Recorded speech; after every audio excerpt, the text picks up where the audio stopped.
I'm Shari Jonas, and this is Launch, a podcast for parents with older children in their 20s and 30s who are struggling. If you're here, it's probably because you're looking for a way to help your young adults move forward in life, because watching them waste their potential doing nothing all day while you do everything is driving you mad and making you sad. I'm glad you found Launch, because I know you'll learn strategies, steps, and solutions to most of your issues. Stay with me, and you'll discover that there is a way through this.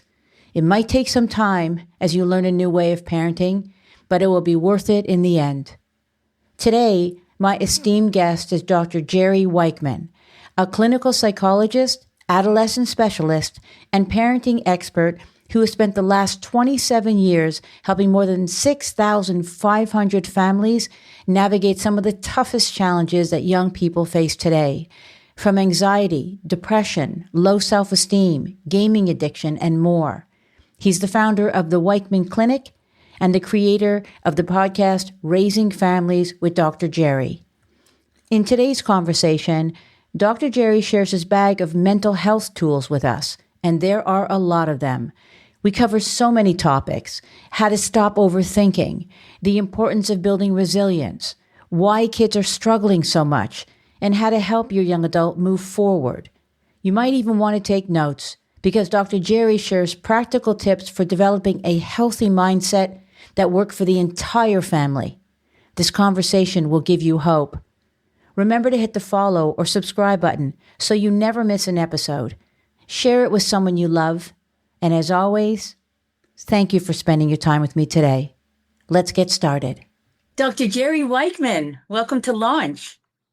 Thank you so much for having me. I am so excited. I am really ready for this conversation, even though it sounds like technically I'm not ready. I am mentally ready for this. So I think it's because we had such a great conversation when we first spoke. Absolutely. So before we dive into your bag of mental health tricks, which I'm really looking forward to, I'd love to start with you. Everyone has a story, something that has shaped them long before their academic degrees and their accolades. So can you share with the listener what adversity you faced in your personal life that fueled your passion for this work? Because personally, I believe that, talking about who we are and what happened to us in our lives helps the listener understand why our message is so important. So please share that lovely story. Yeah, absolutely. I was kind of, as most people are, forged into what I'm doing today by a bunch of different things that happened. When my mom was pregnant with me, she was bleeding profusely, and the doctor told her, if you don't take this medicine, you're going to lose your baby. And it was known at the time to cause birth deficiencies. And so when I was born with the right foot with no bones in it and a deformed left foot that was half the width, half the length with 3 toes on it. And my parents were told I was never going to walk. And fortunately, they connected with UCLA in Southern California. And when I was 4 months old, I had that appendage amputated so I could be fitted walking in a prosthesis. So I was probably 4 or 5 months behind everybody else on walking. And of course, as a elementary school kid, people found out and I started getting teased and bullied a lot. And my parents weren't really equipped to be able to help me with any of these challenges that I was struggling with. So it really forced me. I remember being in 3rd or 4th grade and really having a really challenging time in my life and thinking to myself, I'm all alone in this.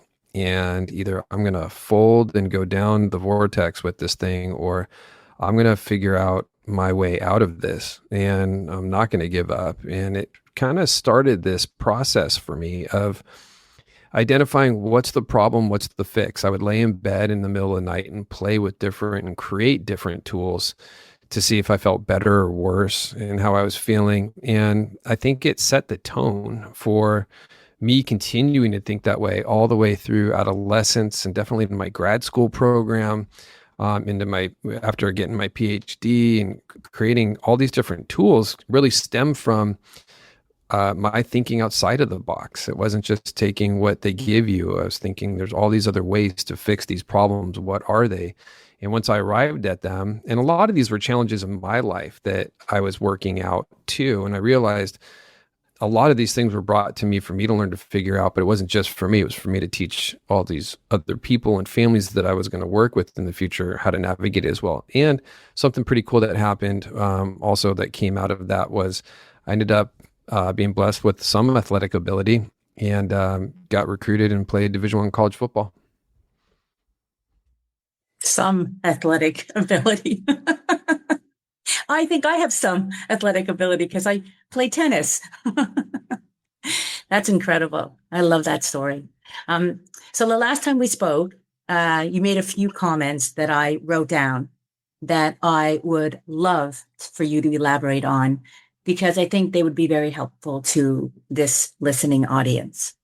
So you said thinking causes problems and actions fix problems.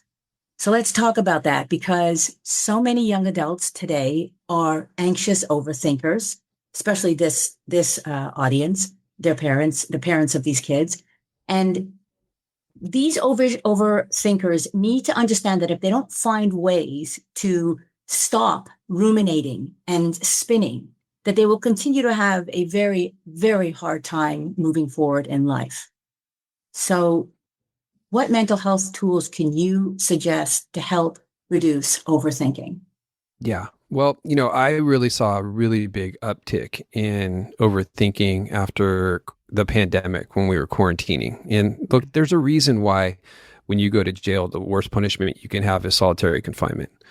Because what happens? You sit in there and you think, and when you think, you don't think good things. And it creates a house of horrors in your head. And even the toughest guys just want to get out. So there was definitely an increase after the pandemic. And what happened was I was seeing so many people that were taking all of these situations that they couldn't control, that were bothering them, that were always negative situations or anxiety provoking situations. And what they would do was they would put what I call the mental magnifying glass on that problem in their mind. And they would intensify it and intensify it and intensify it. They just keep thinking about the problem itself. And all this does is it increases drastically the intensity of the experience and the duration of the experience.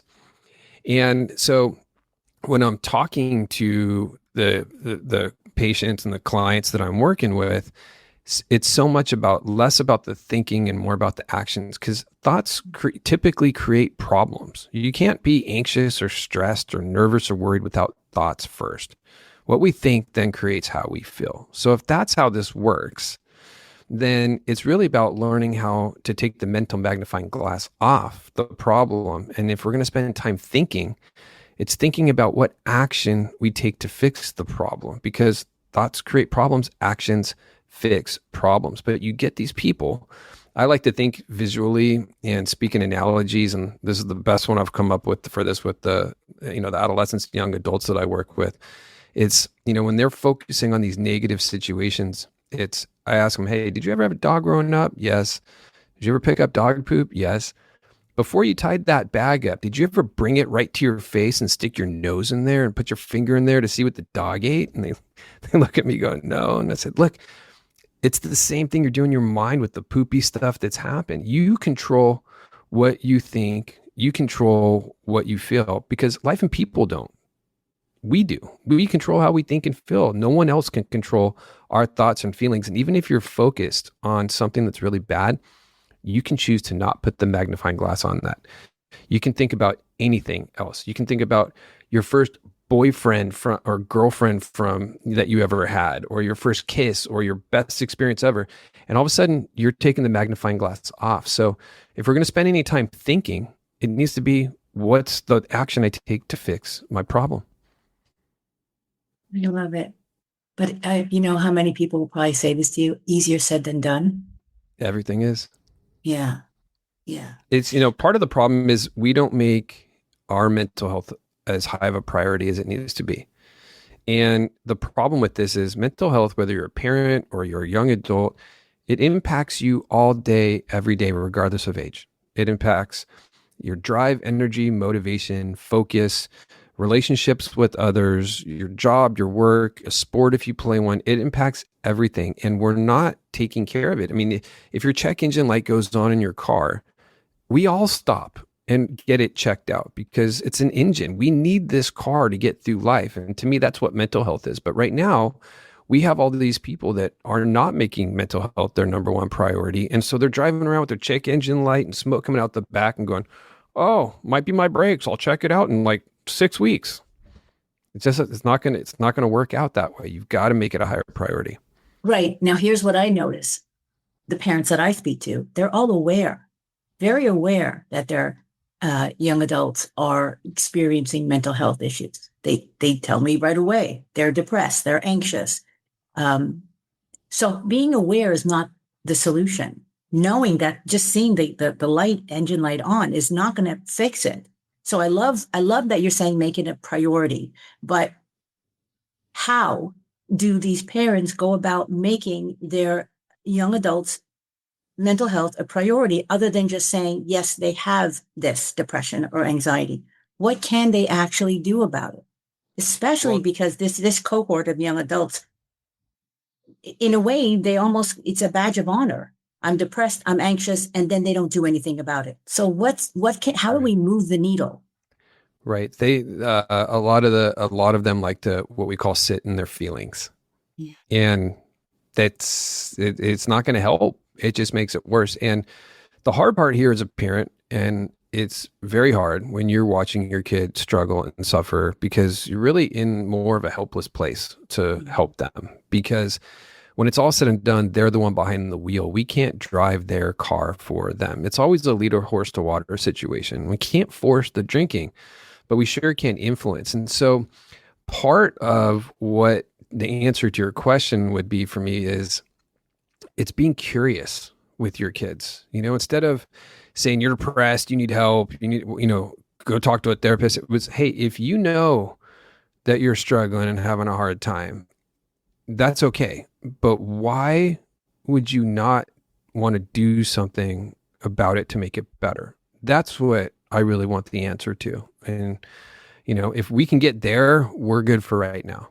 But I really want to help me to understand why you don't want to work to make yourself feel better. Why? Because you don't enjoy feeling down. I mean, a lot of these young adults, they're not into like S&M. They don't like being whipped and, red gag balled and chained up in pain and punishment, but then they do it to themselves mentally. It's not even congruent with who they are and what they're about. And so helping them to have more of that awareness and and how important mental health is with being curious is a starting point for that conversation. Yeah, very true. There's also the other side of the coin where they're in denial. They think that they're absolutely fine, living their lives in their bedrooms, absolutely doing nothing. They say, I'm fine. There's nothing wrong with me. Okay. So when young adults do this, anybody does this, sometimes it is their defense mechanism that they created early on to navigate how they were feeling. I'm fine. It's fine. It's fine. And then that comes out of them, right? But when it's all said and done, regardless of what's coming out or not, every single human knows how they feel and when they're not okay, right? And so part of a way that we have parents challenge their kids into action, which is identifying what the problem is. Hey, we've noticed this behavior out of you. I'm fine. It's not a problem. I don't need to go talk to somebody, right? It's like, okay, we'll make you a deal then. Let's see if you really can't control this. Let's see if you can control this for 2 weeks. If you can control it for 2 weeks, we're not going to put pressure on you to go talk to somebody. But if you can't, then you need to go. And what it does is it at least starts the opening point of someone being willing to go, because obviously even mom and dad are right. Like, I can't control this. Yeah. And also giving them a timeline, I think is important, because these parents haven't done that. They haven't put deadlines and timelines and constraints on them. They don't want to add any pressure. A lot of it seems to me that they're sort of still stuck in the COVID days where, it is what it is. And when everything's better, you'll come out of it, but they're not coming out of it. They're not getting out of their rooms. They're not doing anything with their lives. And there's such a stronghold on parents being so afraid to put pressure on them to say there's a deadline on this. If you don't do this by this date, then I've got to get involved. I've got to do something. I'm watching you spiral or wander aimlessly around, and I just can't do this anymore. So I'm giving you your power by saying you take control of the situation. But at the end of the day, something's got to give. Mm-hmm.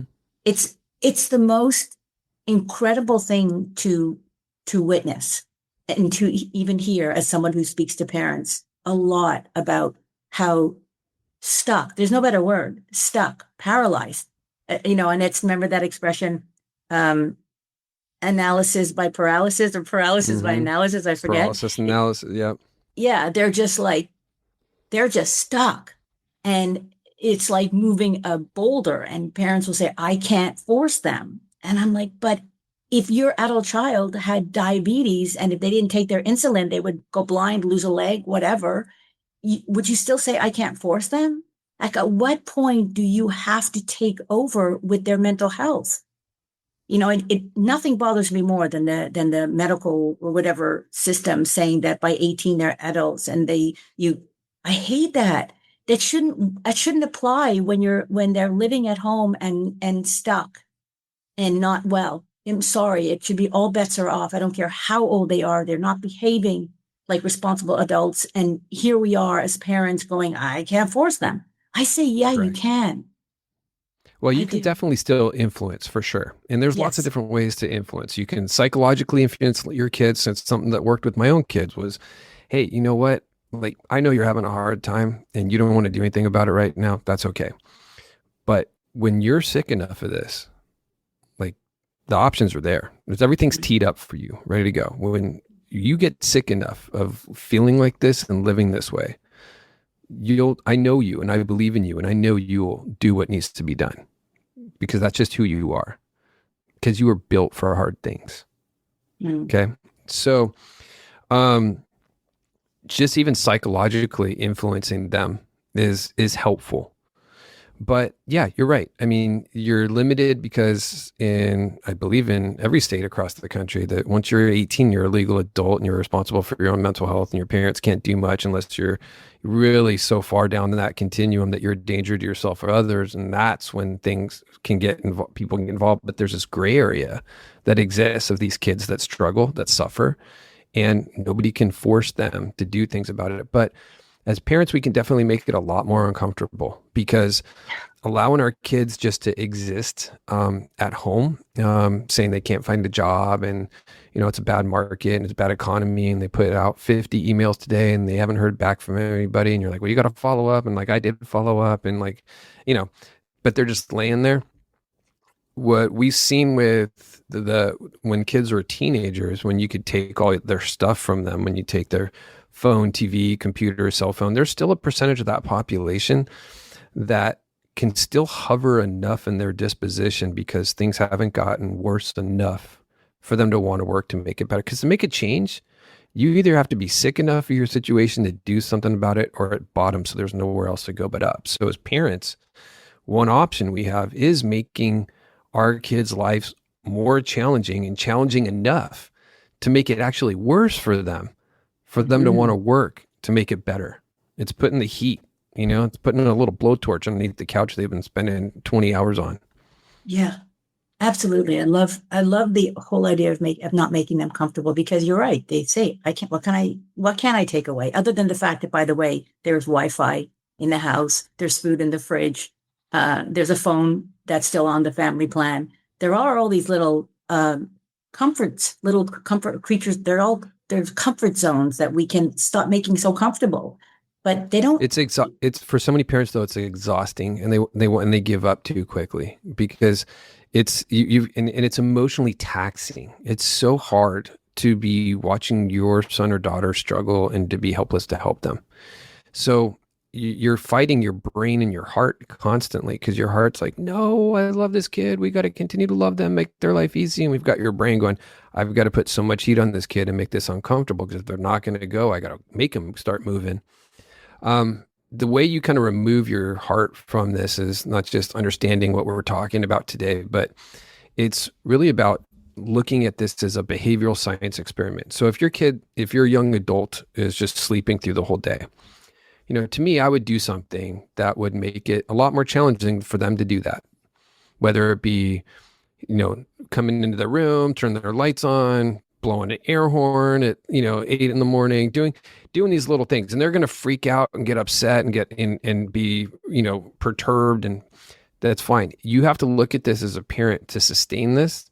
You have to be committed to this and look at it as a behavioral science experiment, which is how many times, if you're parenting with somebody else, make a bet with your spouse. How many times do you think we're going to do this before this kid starts to actually make a move? Because they will eventually.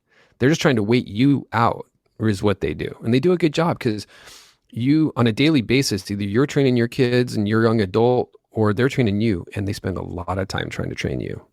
Yes, definitely. Definitely. Well, I hope that parents that are listening right now, are really kind of wrapping their head around the fact that their kids are comfortable at home. That's why they're there. That's why they're there. I know. You have that cup? We have to talk about that cup in a second. Okay, yeah. Okay, hold on, because I don't know if this is going to be like video, but I do want to show your cup and your mug in a second. But for parents that they don't realize how comfortable their kids are, and that's discomfort is an incredible motivator. So if they're not motivated to get up and do something, it's because they're really living in like a hotel. Yeah. And so, that would be great for all of us, but that's not how life works. And so you as a parent, you have to have this kind of grit and be a little more sadistic, which is, as much as my heart cries out when my kids are suffering or struggling with something in life, that my brain goes, this is awesome. Because I know that the struggle and suffering is good for them. It helps them to develop their callus to life, because life is ripe with adversity. Mm-hmm. So these things, even if they make their life worse, in the long run, make their life better, and it toughens them. As long as I'm not allowing them to avoid, and just sit there. Okay, now you can show your mug. My mug. On the other side, don't you have the logo on the other side? Yeah. Sorry, that's what you saw. I didn't know. I didn't think. Okay. Things get tough. Go ahead. You have to get tougher. To me, it's the foundation. It's resilience. My definition of resilience, and to me, it's the foundation of mental health. Well, let's talk about that, because that was going to be one of my questions for you. Why do you think resilience is the foundation for mental health? Because I think if you have that, you're going to be okay enough in life when you learn how to be a mental fighter. Because I really do believe God, life, whatever you believe in, doesn't give us things that we can't ultimately deal with and overcome. And what's dropped in our lap is not meant for us to be overwhelmed by or down about. It's meant for us to overcome, learn and change and grow from.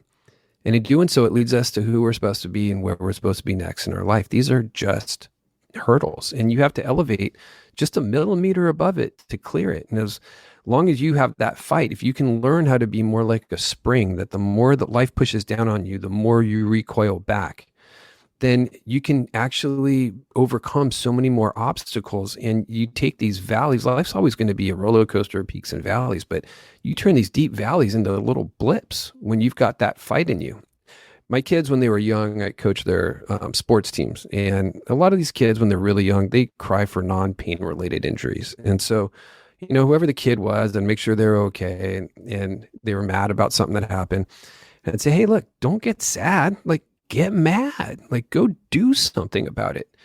So I want you to be able to learn, that kids learn, and the young adults, to channel their frustrations into productive energy, because you can utilize that as a vehicle to push back against life. And if you have a young adult who is angry, I know it's intimidating, but it's actually a good sign of their mental health, because they've got energy, they've got fight. It's just being channeled in the wrong way. But you can cultivate that, or a professional can, because they can channel that into productive energy, be so frustrated about their situation to go do something about it.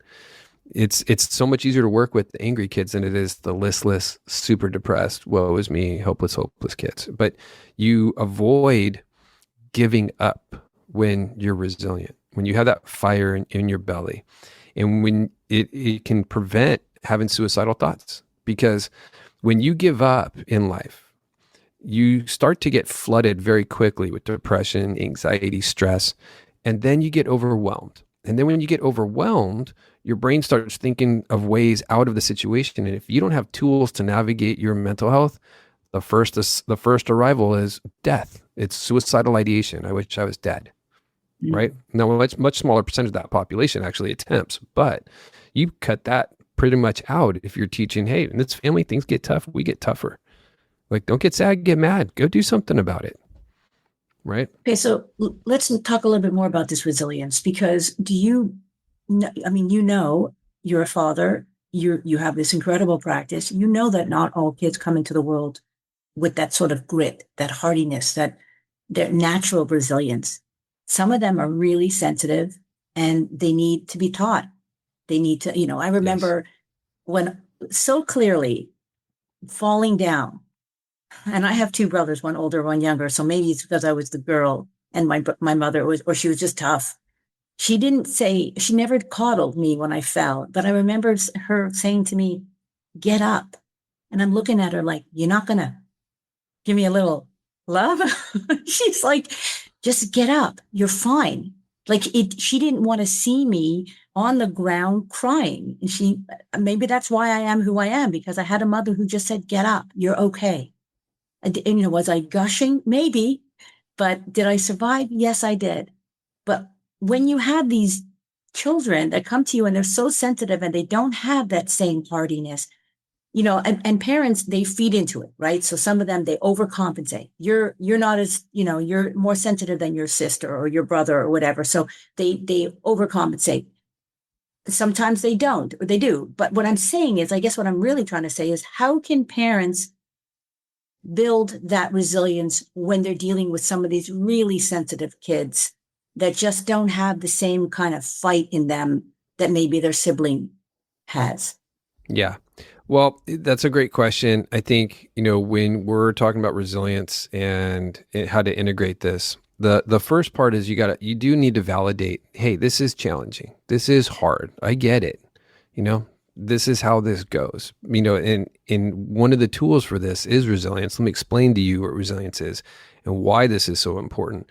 If you're feeling that down and it's something you should get frustrated with. You should be frustrated with where things are at for you right now. You should be frustrated with how you've been feeling. You can help kind of jumpstart that. The concept itself, besides the stuff I've already talked about, I know I create analogies because I think visually, and this is a very visual generation, so you have to have some type of a connector. The analogy I use for this that parents can use is what I call the guy in the van analogy. So I've said to 6,500 kids in families that, look, guy in a van pulls up to you unarmed and tries to grab you and throw you in the back. What would you do? Every kid has said, I'd fight, I'd kick, I'd scream and punch.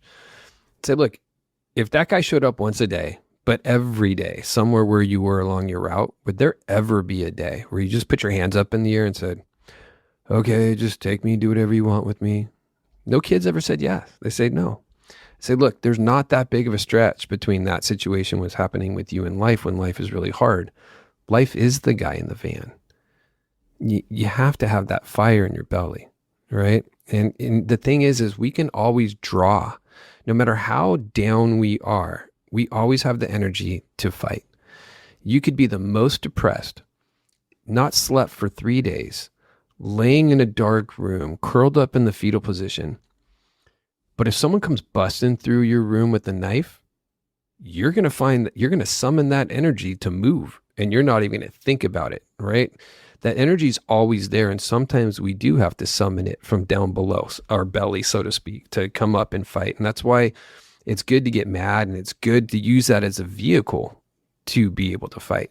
Now, there's also a backdoor to resilience, which is if you've got, the kids that just, you can't jumpstart them. You can't get them going. They're just too down, too depressed, too helpless, too hopeless, too much of a victim.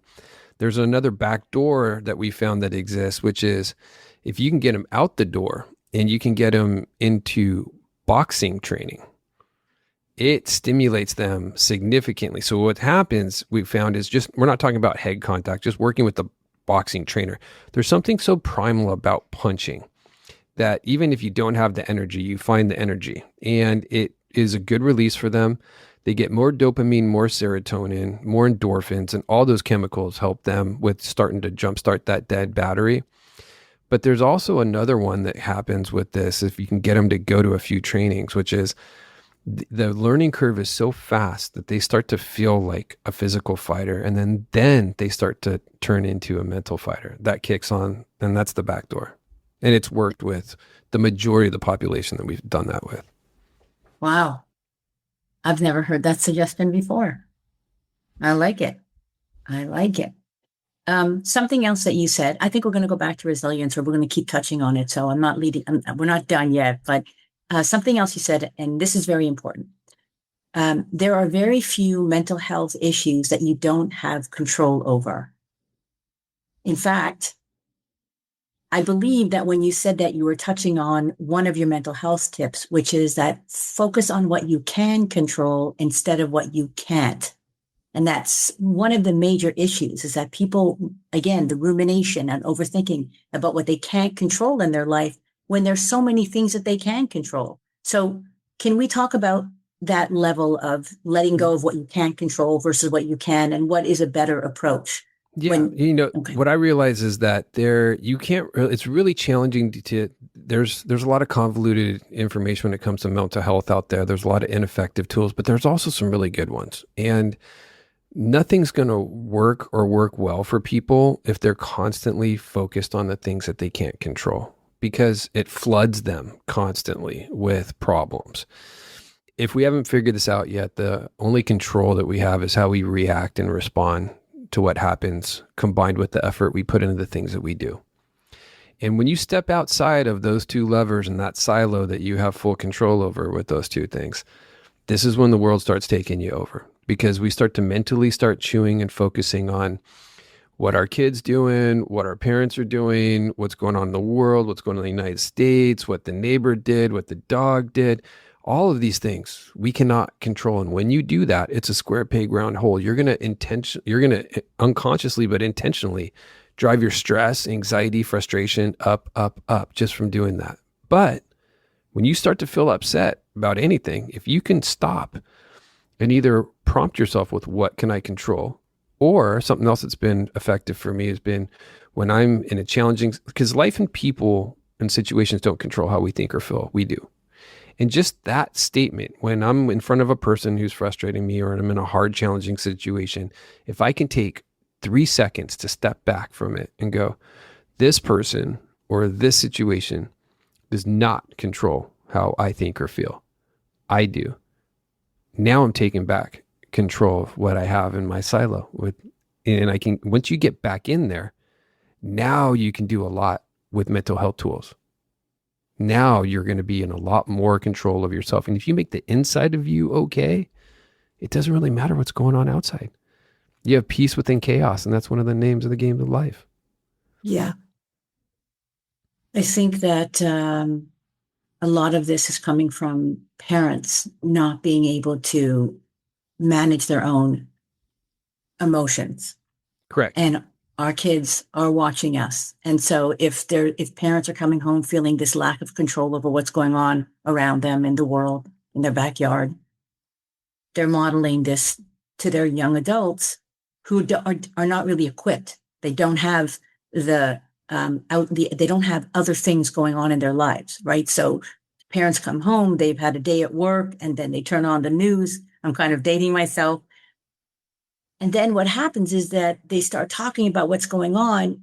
Everybody feels helpless. They carry on, they go to bed, they wake up the next day, they have something to do, whatever they do, but their young adult is sitting in their room.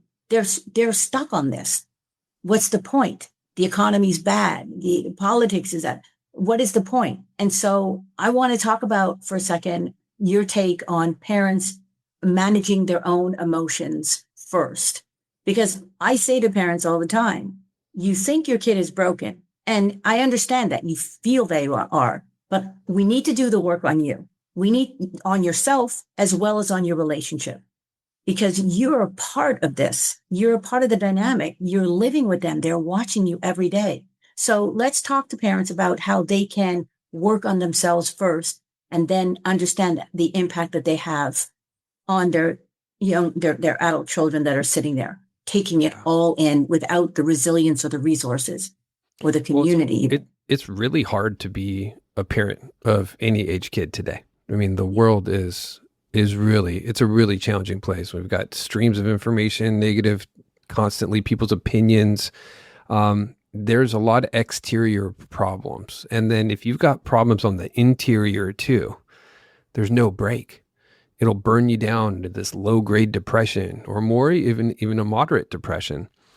But when you have a kid that is struggling and you're not mindful of what you can and can't control, and you're focused and you're not focused enough on your mental health, your kid's situation is going to be a huge impact on your mental health, on your relationship, if you're married, on everything. You know, that people say you're only as happy as your least happy kid. I don't necessarily agree. I mean, I think that if that's the case, because, you know, when our kid falls into a sinkhole, let's say our kid falls into a sinkhole or into, you know, something that was dug out in the jungles we're walking around, and we see our kid down there, and because we love our kid, a lot of us will just jump in the hole with them. I'm coming, I'm here for you, baby. But then you look up and now you're both stuck. Yeah. Right? We need to be more mindful of what we can and can't control and keep our own heads above water, not just for ourselves, not just for our spouses, and it's for our kids, even our kids that are struggling, because we're the only anchor that they're going to have to be able to prevent from sinking. We can't sink with them. And the only way we prevent that is making our mental health a priority first. I mean, everybody's always said, put the air mask on yourself before your kids on the airplane. Well, there's a lot of truth to that when it comes to mental health, and it's something that you can control. And what a great gift to give to yourself, to make yourself feel better, to make yourself a better spouse or partner, and to have more energy to be able to fight to get your kid to start taking the steps they need to do to get back into life. Yeah. I'm going to quote something else. I did a little bit of research on some of your tools, so I'm just going to throw this at you. Connection is protective. So we're kind of like leading into it by saying, you know, take care of yourself. Now work on your connection with your kid. No matter what age they are, children need to have this secure connection with their parents. Mine are 31 and 25, and I stay so connected to them because even if I feel like they're sort of like not slipping away, but I haven't spoken to them in a few days, I know that they need me to reach out and not even, how are you? Not even that kind of stuff. Just shoot the shit. Just tell them about what's going on in my life. Just let them kind of like feel that connection to me. And so let's talk about that for a second, because there are parents today that are really having a hard time cultivating a connection, especially as they get older, because they've let so much time pass that they don't know how to find their way back. Like your kid might not want, of any age, might not want a relationship with you, but they need to have a relationship with you. I mean, look, as an adult, whether you had a good childhood or bad childhood, whether your parents are dead or alive, there's a part of you as an adult right now that needs your mom or your dad in your life right now. Mm-hmm. It's like that times 1,000 for young adults, for teenagers. Like it never goes away. And so, yeah, they're going to fight you. They're going to push back. And these are the things that you have to fight. And man, if you're ever going to fight with your kid, it's fighting to establish and maintain a connection with them, right? Sure. Because if you've got that, you're going to be okay enough. And so are they, because they feel loved. And one of the things that you can do, it's not just going out. And I mean, I love meals because as long as we're not looking at our phones and we create that empty space for these young adults that are so overstimulated and can't stand downtime, they start to panic a little bit and they start to fill that space. If you can create 30 seconds to a few minutes of uncomfortable silence, more will come out. But simply physical touch communicates so much more than anything that you could or would say to your kid. And we're not just talking about like hugs and kisses. Those are great if your kid allows you to do that. But if they don't, Simply putting your hand on their shoulder as they walk by for a half second communicates instantly to them, I'm here for you. I've got you. I love you. And so the connection needs to continue. And I mean, we need it too with our kids. We need to feel that synergy. It's the world's become a lot less loving. You see a lot less smiles. You see a lot less energy going out, right? And so we have to create that on the inside. It's got to be our own kind of grassroots in our home. Even if we're struggling, even if we're suffering, we still have love and connection. Mm. I think it's one of the most incredible relationships of our lives is to have that with your kids. And really, I think for both of us, both sides of it, I think that they get to enjoy us as their parents, and we get to enjoy them as they get older. I think there's nothing better. And maybe I'm saying that because my children are a couple of my best friends, but we feel the same way. And that doesn't happen naturally. It takes effort. It really takes that. Let's go out. Let's go for a walk. Let's go to a movie. Let's have our meals. Let's take them on vacations. Like just keep those memories and that connection going. You just can't stop trying just because they stonewall you. You have to bug them. You have to bug them. Yeah. It's like, hey, I'm sorry I love you so much. It's going to be like this. I'm sorry I love you so much. Uh-huh. That's a lot of guilt, but I don't like. Yeah, and by the way, you want to put a little fire under your. You want to kill a bunch of birds with one stone. If you're a young adult that's not leaving the house, be like, all right, come on, give me some hugs. Come on. Yeah. It's not. I'm not going to stop hugging you. And you know, it's how it's going to be. Sorry, I love you so much. Let's go to lunch. Like, leave me alone. It's like, I'm never going to leave alone. You're in the house. Like, this is an opportunity for me. I'm going to like this. This is a good way to bug your kid in a really good way all day. Oh. Jerry, I used to say this to my kids all the time. You just remind me I have to say, if loving you is a crime, then I am guilty. Mm-hmm. There you go. Oh, man. Okay, let's talk about adult kids who don't stop gaming or scrolling. This is a big one because parents can't seem to get them out of their room or off the screens. And, I'm a little bit older than you, but we didn't grow up with this. So we did play outside. We did have other things going on in our lives. So I missed it, right? Thankfully I missed it. I didn't have kids stuck on screens, but to these parents with these, 20 somethings and even 30 something year olds, what can they do? Yeah.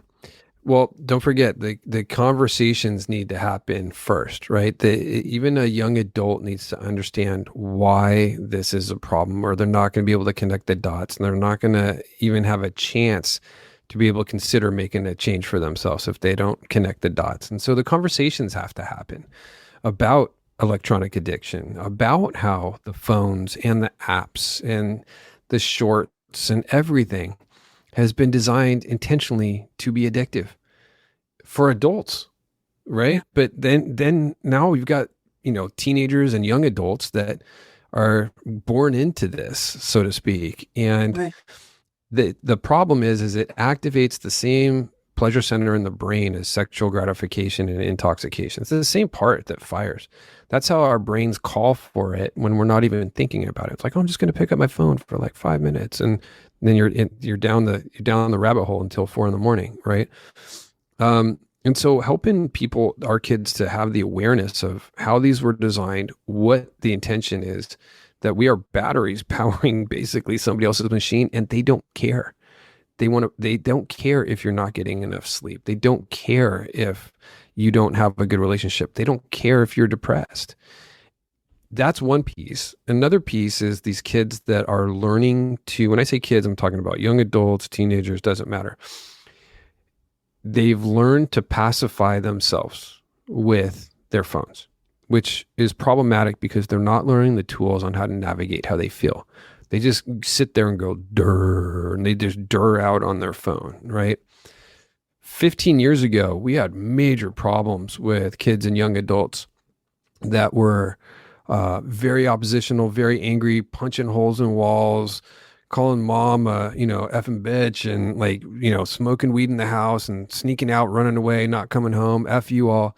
These kids went away to a lot of different wilderness programs back there and residential programs.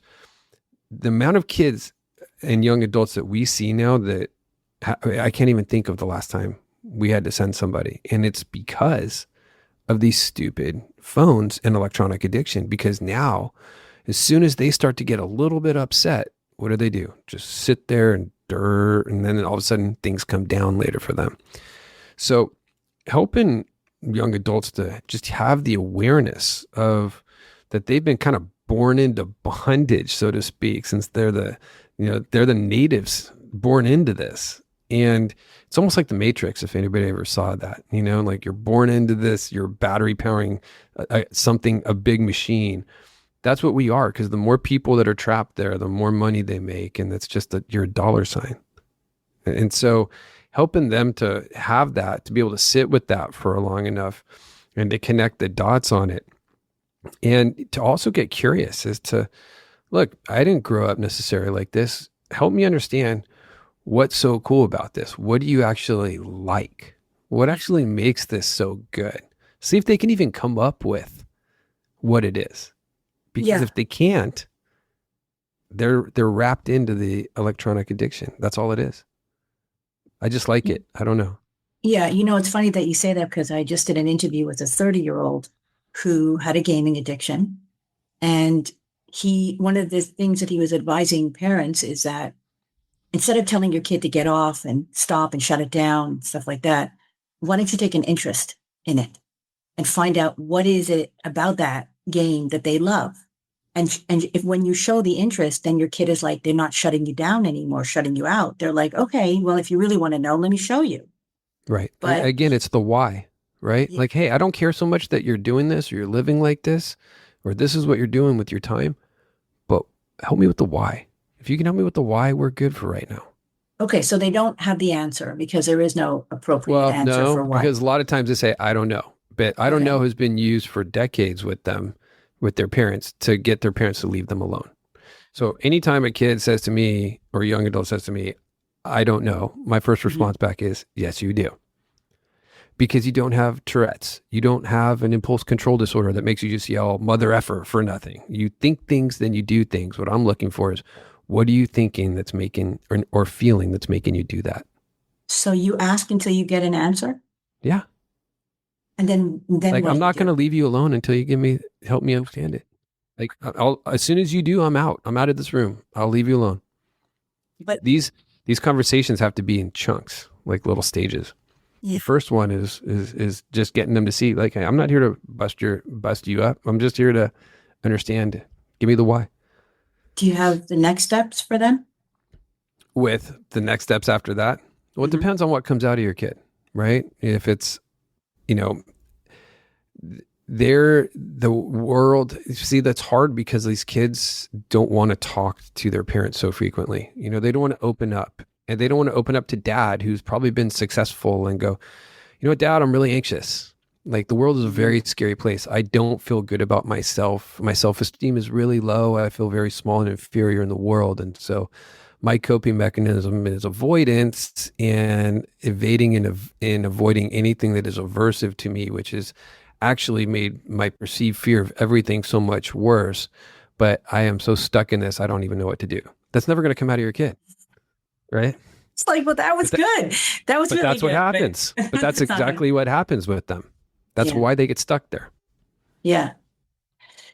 I want to just touch one more on resilience and how it relates to self-confidence, because I think there's a serious correlation between low resilience and low self-confidence.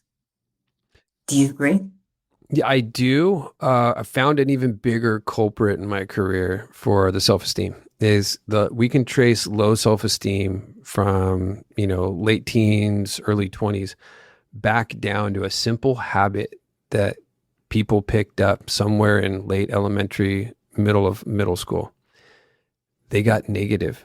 They started looking at what wasn't right about one thing. Because usually in middle school, this is now all of a sudden you're stepping out of childhood and into adolescence, and it's hard. People are mean. You got a lot more kids. You have a lot of teachers, and you're going, I don't like this. So you start looking at one thing that's negative, and then what we saw is that the habit starts to generalize into other aspects of their life. They start looking at what they don't like about a parent. They don't like about a sibling. They don't like about their school. They don't like about work. They don't like about the dog or going to grandma and grandpa's house. And as soon as they look at themselves with those negative lenses, that's when their self-esteem starts to plummet. And then anxiety and social anxiety spike up, and they get stuck in that perpetual cycle. So a lot of the low self-esteem that we've seen starts as a habit, and they put on what we call crap goggles. They look at all the stuff that's crappy, and all these things that are, all these situations and people that are outside of us that we can't control. In all of that are positives and negatives, and we can't control that they're there, but we sure can control to choose how we look at situations. And if we put on crap goggles, that's all we're going to take in and all we're going to feel. And we control that.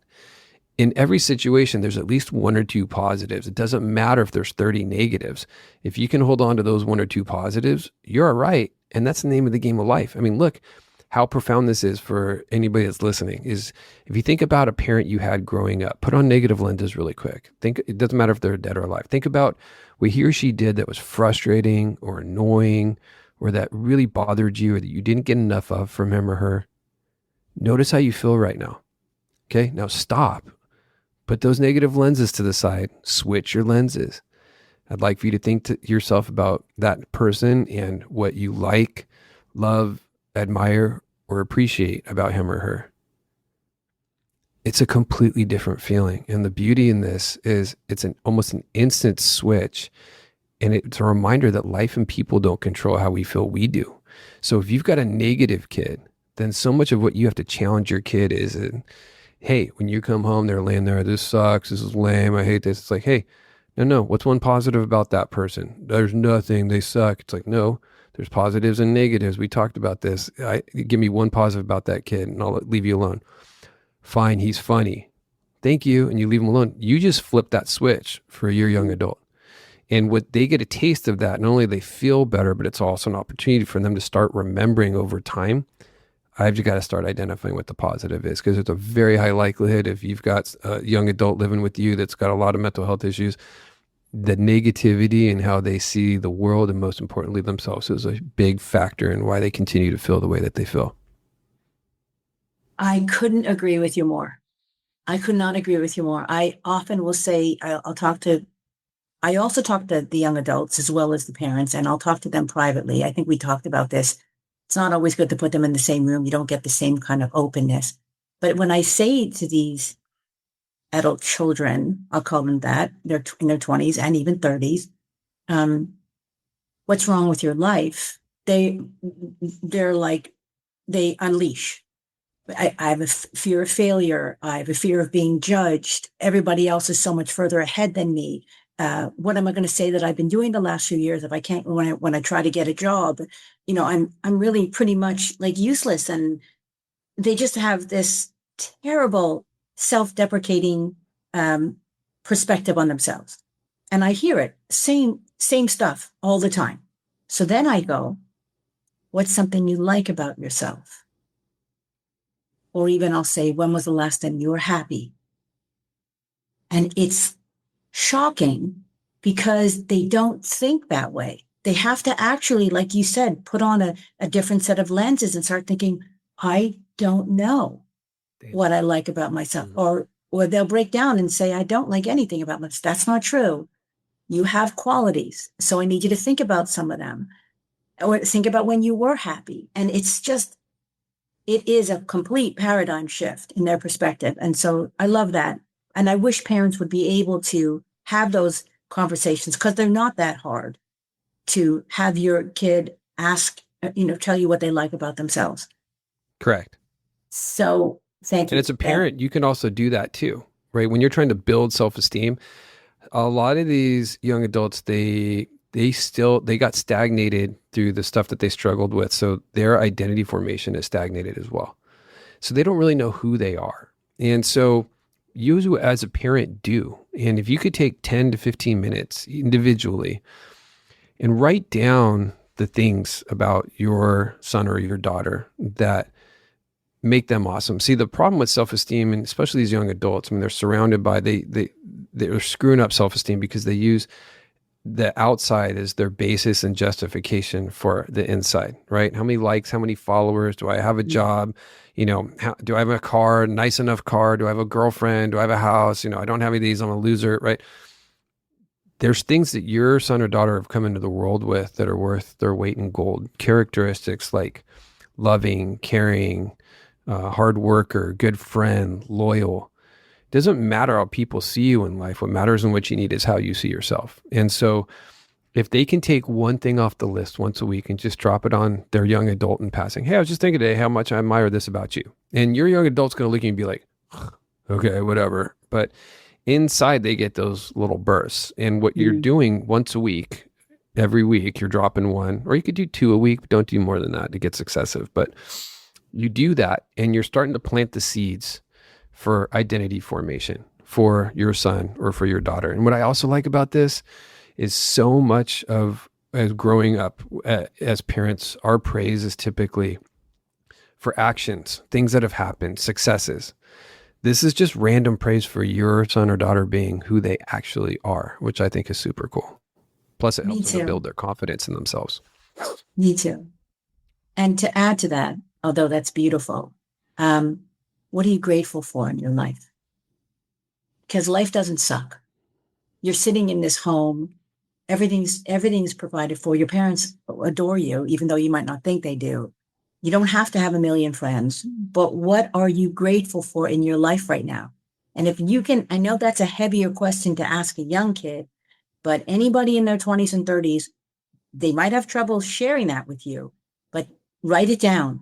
What am I grateful for today? Because when I wake up every morning, and that's the first thing I do with my coffee, is I stir it and I think about all the things I'm grateful for. And it just sets the tone for the rest of my day. Yeah. Because no matter how bad things are, there are always good things going on in our lives or that we have to be grateful for. So, well, something that you can actually add to that is when you're talking about gratitude, sometimes these young adults are so depressed and so dark and so negative that any kind of light, any thinking about anything light is aversive to them. Right. So there's a backdoor to this too, which is, hey, take how bad things are right now and think about how much worse those things could be. And they're not, right? That's like a place to start with gratitude for someone who's really negative, because they'll actually get there. They can get there to that. Yeah.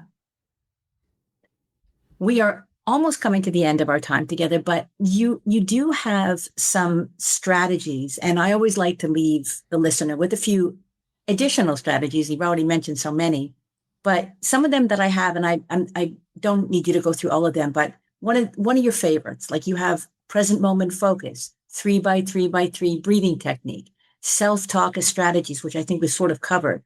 Asking where your mind is in time. I'm like rambling, but I feel like it's like a speech, acceptance speech, and they're telling you how to keep moving. Mm-hmm. But if you can just, because I want parents to walk away with some of your tools that you have honed so beautifully in your practice, that like something like a strategy. And I think we've given them some, but you have some of these here, and which is one of your favorites that kind of really does work? Well, I mean, they all work. That's why I put it all on a platform for everybody. But what you were mentioning was almost a mindfulness. But like the beauty in that tool is where your mind is in time has a profound effect on how you feel. And so if you are, holding on to the past, whether you're replaying situations, you're holding grudges, that you're going to have much higher likelihoods of being depressed or angry or both. And it's if you're driving a car, if you're looking in the rearview mirror, you crash what's in front of you, like always. And it's not helpful to look back or hold on to the past. A lot more of the population is focused on the future, making assumptions about how things are going to go and what's upcoming and how it's going to all play out. And none of us can tell the future accurately. That's a square peg round hole. You're going to have much higher likelihoods of being stressed or anxious, right? If you're driving and you're scanning 2 miles down the road for a ladder that might come off of somebody's truck, you crash and what's in front of you, it's the same result. Mm-hmm. But when you're looking over your hood, and that's how you're prepared for anything, to me, that's the present, that's the here and now. And this is where we need to be. And the way we get ourselves to the here and now is identifying our five senses: what we see, what we smell, what we taste, what we hear, what we physically feel, not in our bodies, but on our bodies, which is the pressure of the chair on your butt or your back right now, or the temperature of the air on your exposed skin. When you can get yourself back into the here and now, the present becomes a warm, protective little bubble that keeps you safe from something that just happened or may happen in the future. And it's such a great way to get relief. And it's the optimal place that we should try to be. Yeah. Jerry, is there a message that you have for parents? I got lots of messages. All right. So as a parent, here's the deal. We all make so many mistakes. Life doesn't come with a manual. We're just doing our best based off of what we know. Like our intentions are good and we screw up a lot. I do, you do, we all do. And our kids, they're going to have their own challenges and struggles and suffering, but we're doing our best. And as long as you're putting the air mask on yourself first and you're accessing tools on how to make yourself better, it can be contagious, not just for you, but it can be contagious for your young adult, because you're modeling feeling better, feeling active. Even in their 20s, they're still watching what you're saying and doing. You're still their role model, right? And so the best thing you could do right now is let the past be the past. Let the guilt go, the shoulda, coulda, wouldas, the I wish I did, and start fresh, because you're still here. You're standing. And as long as you're standing, you're in the game. And today can be that first day of the rest of your personal life of, hey, I'm going to change. I'm going to do this differently. I'm going to do this for myself, and I'm going to benefit, and it's going to allow me to teach my kid. And then I'm going to start putting this heat on my kid and also teaching them all the tools. And I'm never going to stop until my dying breath, or until that kid is out of this house and on their game, because I love that kid that much. And you have the ability, you have the energy, the information is there. As long as you make it a priority, you're good to go. Great. Love it. I love it. Thank you so much for joining me here on Launch. Now, when we last spoke, you were just about to release your podcast. So yes. Raising Families. How's it going so far? Raising Families with Dr. Jerry. You can find it anywhere you listen to your podcasts. We've been out for 3 weeks, and the rankings just came out in the top 200 parenting category, and we cracked the top 10 last week. So a lot of people looking for a lot of information out there. I love it. I've been listening to it. Oh, thank you. Yeah, absolutely. Why not? You Raising Families. That's what I do. I mean, that's right. do. That's what I talk about. Hey, so the more people that we can influence in all of our collective information, the more that anybody that's listening can take any of the episodes from yours and mine and pass it to others to benefit them. I'm always about, hey, let's work together to make a difference for others, because that's, to me, one of the biggest drivers of purpose and meaning in life, period. Agreed. I really do appreciate the time you spent with me. And I love all your wealth of mental health tips. I think they're amazing. So very much needed, very useful. And thank you so much. Thank you so much for having me. I hope today's episode gave you valuable insights and actionable steps that will help you guide your young adult to launch successfully into adulthood. If you found this topic helpful, feel free to leave a comment and hit the subscribe button so you never miss an episode. Leaving a 5-star review helps us reach more parents who are dealing with the same issues.